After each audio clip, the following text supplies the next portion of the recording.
we talk about our IAC distinction. We talked about that before. So this is the Hardtop conference tables, projection, ergonomic chairs. These are all things that make us an IAC-approved conference center. These are much nicer to sit in 8 hours in a staff chair. So this is the amphitheater. For certain types of meetings, this room is great. It's not ideal for a collaborative, right? So 84 to 98. It's your typical lecture hall space. The amphitheater. And as I said, if you're looking for pods and collaborative, not so much. But This is the Nielsen room. lots of tech This is bells the and Nielsen room. whistles. What it didn't have was this. We had one room on our conference floor that had natural lighting. We have over 9,000 square feet of meeting space.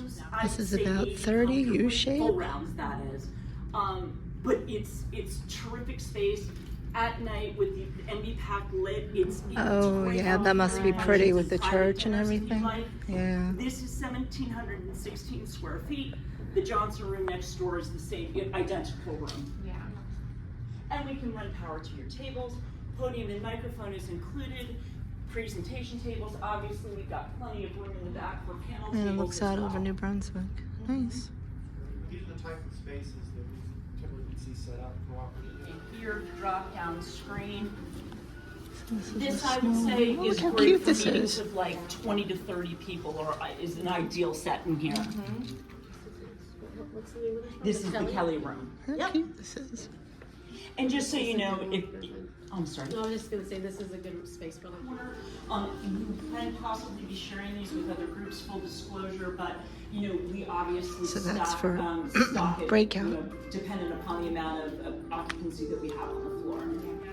And I'm going to try and say what I was saying so poorly because I couldn't bore you before. So this is the Bishop room, the Meyer So room. this is 525 square feet. This is the Meyer room. We have 4 of them, 2 in this pod, 2 in that.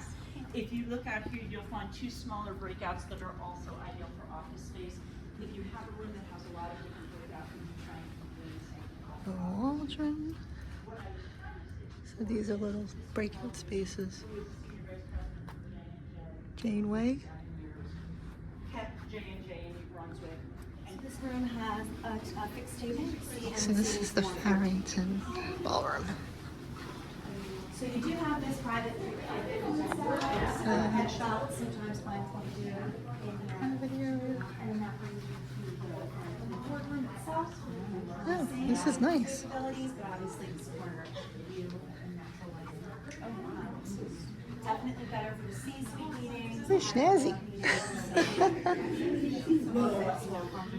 Upstairs. University next year. In St. Louis, yeah. So this is sides of the building. So this is a terrific space for all of your upper level board meetings.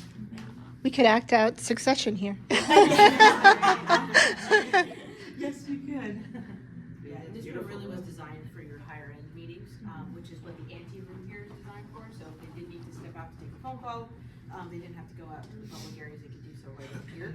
And Nice. also we could, because we're a bit of a walk from the break station from here, so if we wanted to upgrade them to a private break, we would set it up right here for them. So this is where their coffee and their beverages would be. Right here.